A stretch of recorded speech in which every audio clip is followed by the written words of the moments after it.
welcome to another episode of Let's Talk, exploring the issues affecting all of our lives. I'm your host, Austin Harris.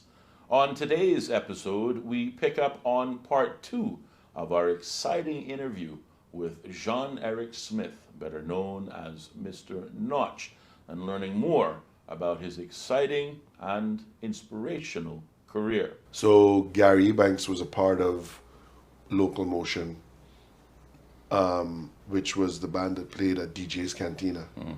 So we decided to accommodate Gary's interest in jazz and start a ensemble called In Transit. I see. It was a group effort. It turned out in the end to be Gary's baby. But when it started initially, it was I think it was me on vocal, Bugs on bass, Bob on drums, and Gary on sax. All right. And And In Transit was a smoother, more jazzy type Absolutely. of genre as opposed to the reggae Yeah. and other songs. Yes, and we would actually also do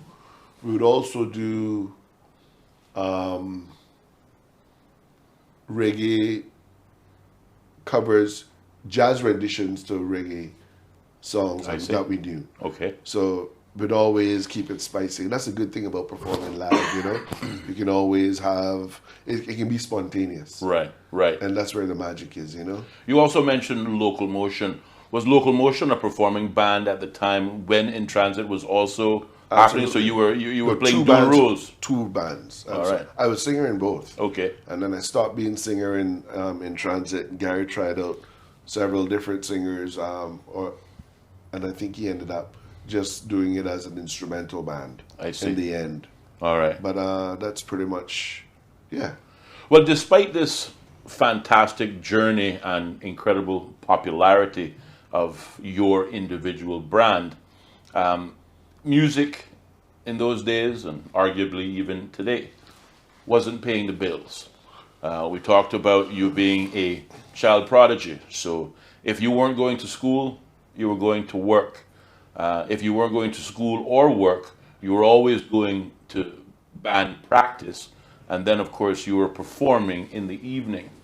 How did you juggle all of those responsibilities and still maintain the creativity to be both songwriter and singer and performing artist?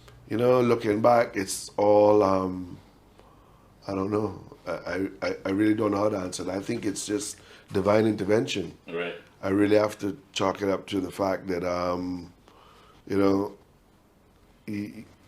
I guess certain things are put into us to do. And it's like a mission. You have to complete it. Right, indeed. Well, we've been talking largely about the cultural contributions that you have made to music in your early years and, of course, going forward. But your contributions to culture weren't always musically inclined. As a matter of fact, I think it was in one of your roles in the public service. You worked for the Tourism Attraction Board, and you were instrumental in developing and introducing what is now called, of course, what was then called the Cayman Craft Market. This was your baby. Talk to us about your work in the Tourism Attraction Board, and in particular, the creation of the Cayman Craft Market. Thanks for that question. You know, Austin, it's no secret. I had in 1998, I actually headlined on Reggae Sunsplash. And I didn't make too much fuss of it locally because I know the nature of Cayman's people. Oh, he blowing the trumpet. Oh, I think he's full of himself and all this. And at the time, my personal life was kind of in turmoil. I just had my third and fourth child the year prior to that, pretty much. And I was really in a bad place and trying to make ends meet by any means necessary. Right. And I started to do some untoward things and ended up in prison for a little while. Okay. So when I came out of prison after the riots, I basically decided that it was time to not only make things right, but to make more of a contribution. Right. So looking around, I figured out through a good friend of mine who was then very involved in tourism, and I'd always been involved in tourism Right. all my life. But one of the things I did as a child was I had summer jobs at the craft market that was owned by Mr. John Gunter on Cardinal Avenue. Okay.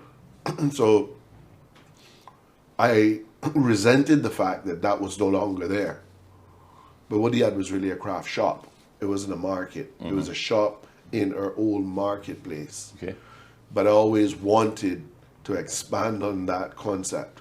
And I started being an entrepreneur 10 years prior when I started Youngblood Productions. So it just fell into place that when I came out of prison, if I wasn't going to go back to prison and join all the recidivism that was going on, I had to do something to break that cycle. Yes. And that was to present to the government of the day that I could provide for them a craft market that was fully functioning as a craft market, and they would pay me for it. Okay. The vendors would get to vend for free. So it was a win for them because at that time, cruise tourism had started to change. Right. The Jamaican destination had actually ruined the old model.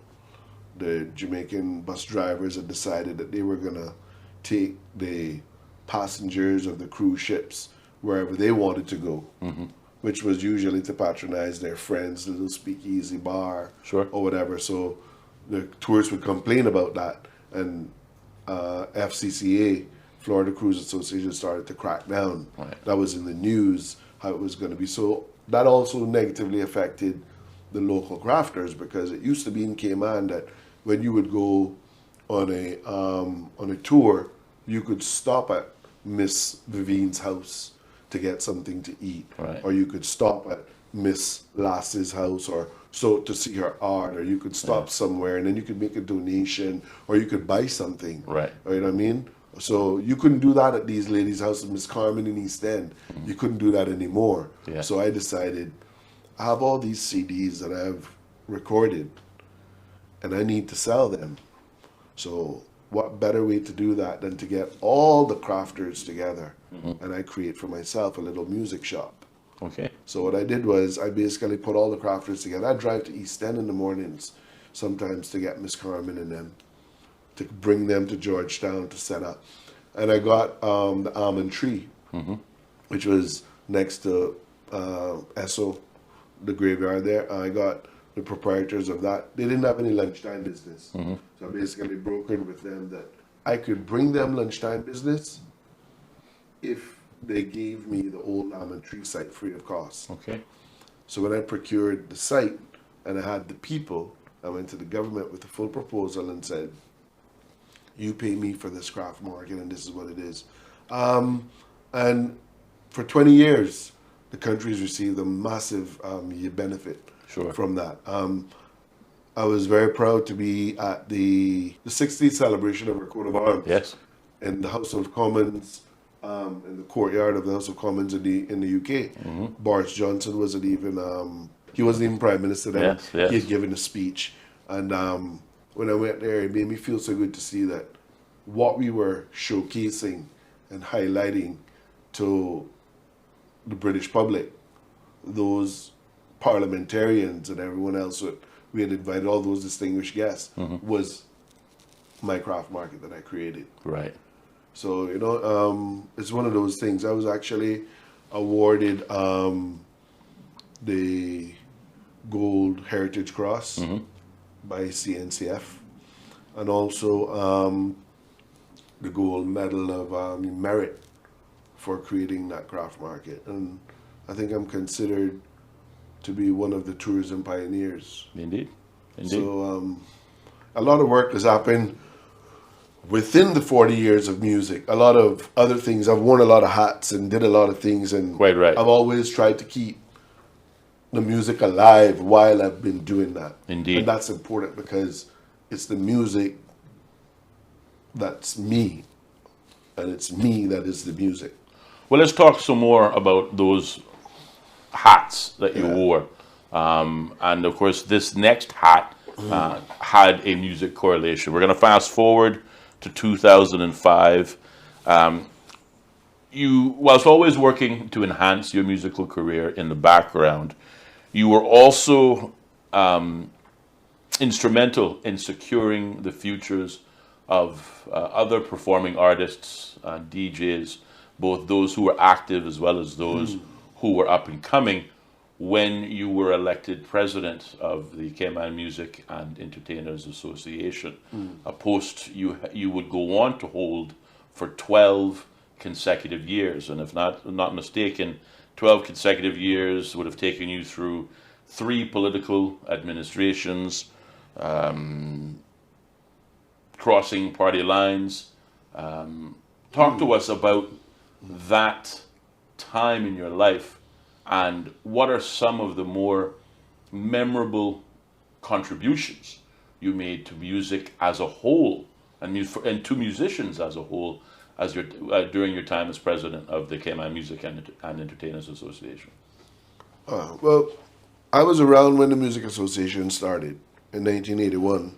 Then it started as pretty much what would have been akin to a workers' union, and that's what the grouse really was. We were shouting for equal rights and fair treatment.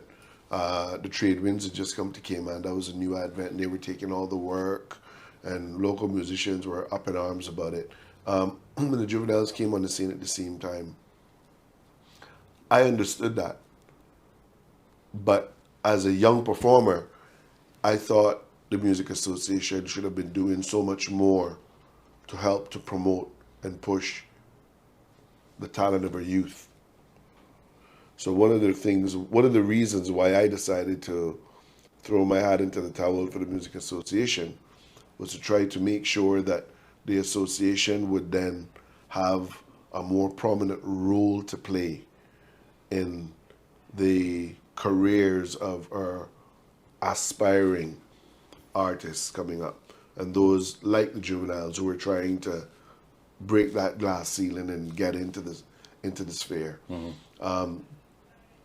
The CMA, by the time I came around, was 26 years old, and the Constitution hadn't been changed. Very little had been done to change the original rules, which were only Caymanians and only musicians were allowed to join. So one of the first things I did was I kind of started to create changes for the time, which was you could join even if you weren't Caymanian, but you couldn't have voting rights. That was to try to get everybody under the same umbrella, because there were foreign musicians who were here who were operating outside of the association and creating havoc with the industry. I see. Because they had alternative means of income. They were, not to bash school teachers, but school teachers, some were even lawyers. Right. But because they were disciplined and they had grew to know how to play their instrument, they would moonlight in a particular establishment and play for drinks and food. Right. Which was depriving locals of Same opportunity. So all I did was I tried to make sure that music was treated as any other industry. Right. And followed the same rules and guidelines. I had an instrumental meeting at the beginning with a friend of mine, Jazzy B, God rest his soul, who was a DJ from Sound Road, that I knew from the Juveniles. Rudolph TNT Davis, his father, Rudolph Davis Sr., played with my father in both the Settlers and Cayman edition, and my father was actually Rudolph's godfather. So I grew with Rudolph, he was the son of Belizean parents, and I'm the son of a Belizean father, both being musicians, so he was like a brother to me. Yes. In early years. And my cousin from West Bay, Super C. And I brought the three of them together, had a breakfast at Beach Club Colony, and asked them to rally the DJs so that we could bring the DJs under the umbrella as well. And I changed the name to Cayman Music and Entertainment Association, which is what it is today. Okay. and that is because of me. And the fact that foreign nationals can now become members is because of me. And the fact that foreign musicians have to pay to perform in the Cayman Islands, pay the association because of the Cayman Islands, is because of me. And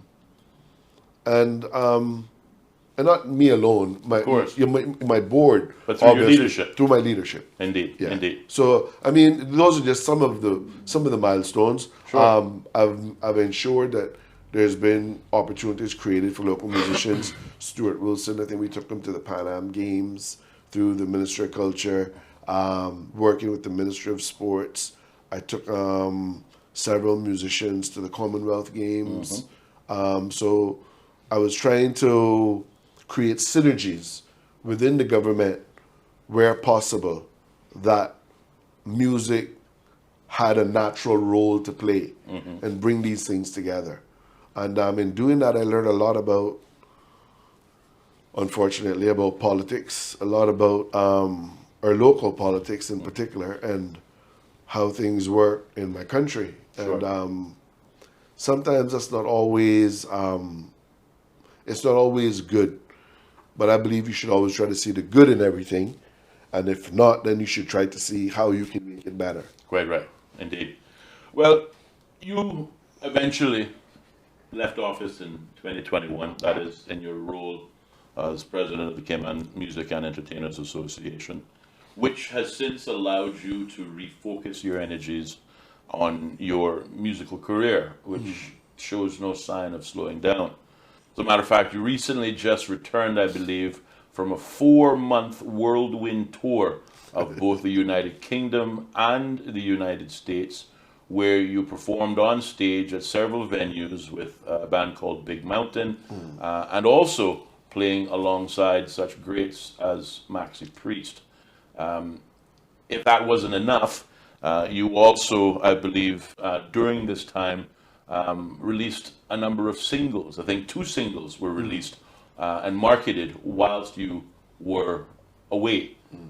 Talk to us about the tour that you've just come back on, the opportunities that presented for yourself, and of course the singles, new original music that has been released from Mr. Notch.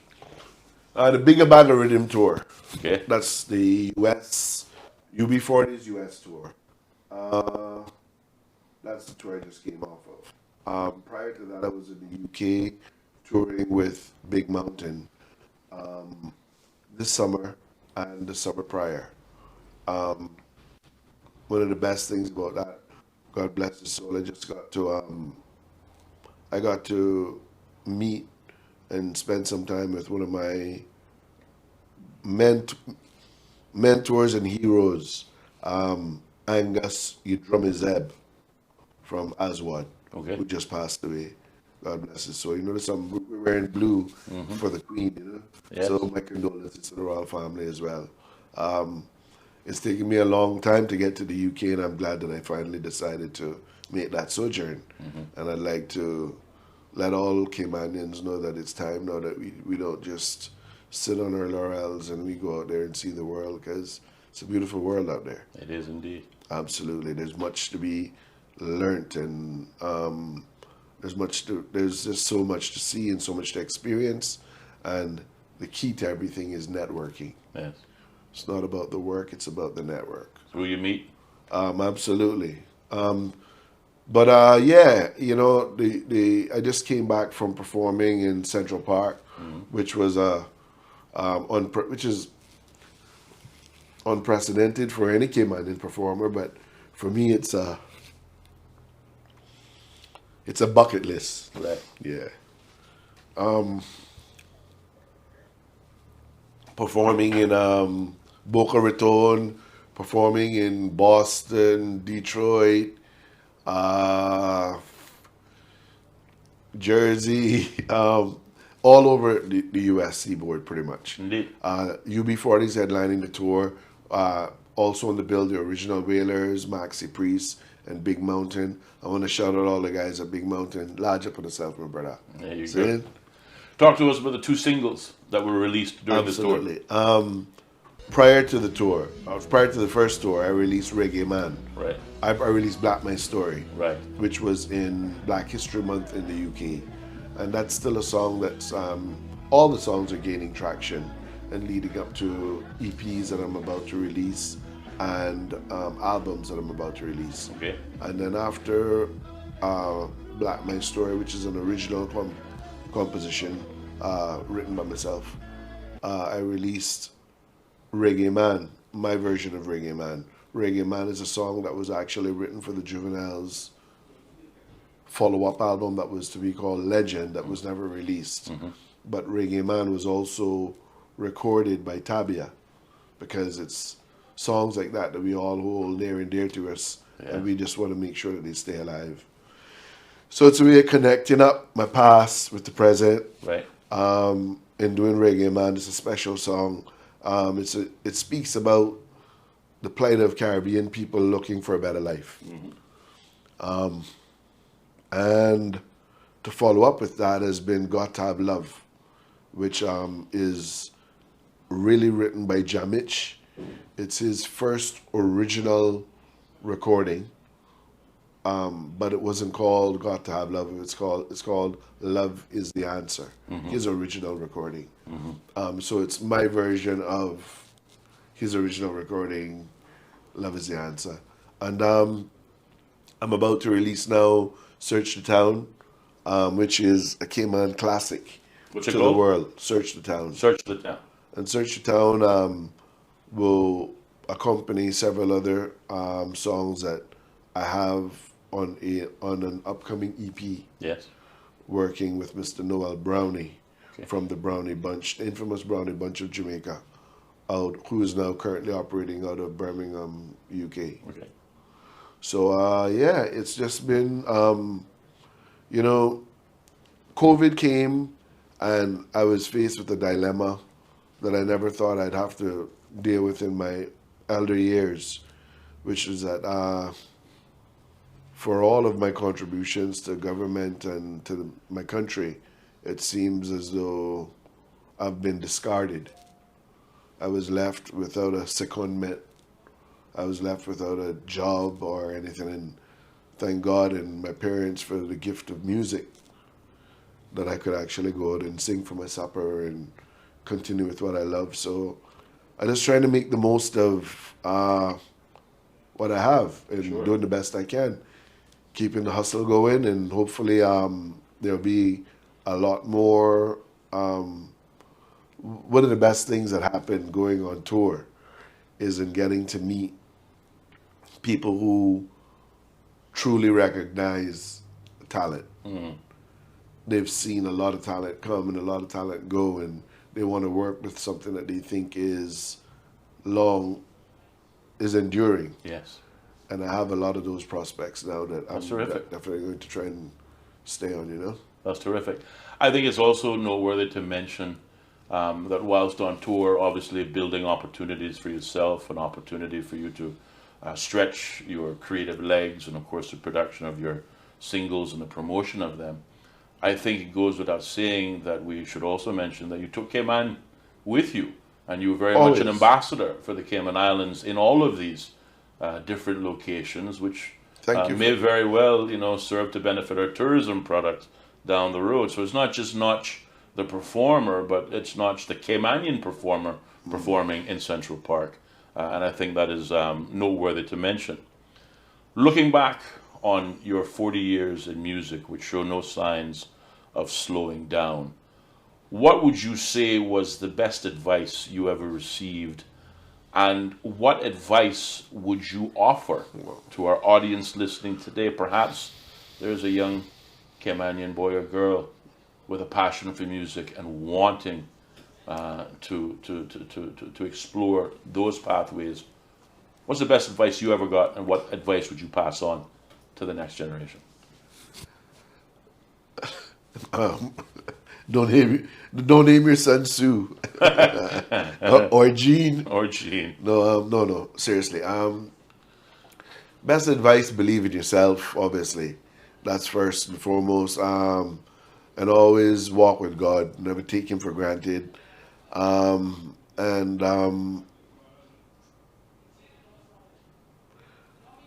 if for aspiring musicians, you got to practice. I mean, practice is key. That's where it's at, you know. All right. Yeah. Well, Notch, I want to thank you for sitting down with us here on Let's Talk. It's been a real pleasure. Thank you for taking us down a trip of memory lane. I think it's also been a very inspiring story for those who perhaps will come after you.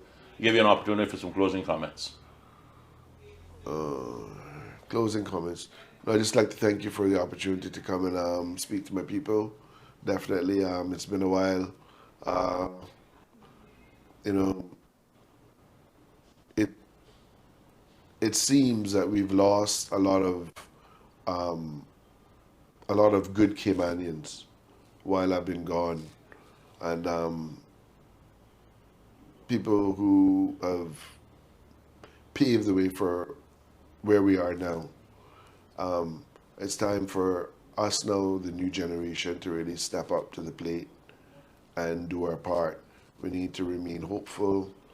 We need to remain inspirational to those that are coming after us.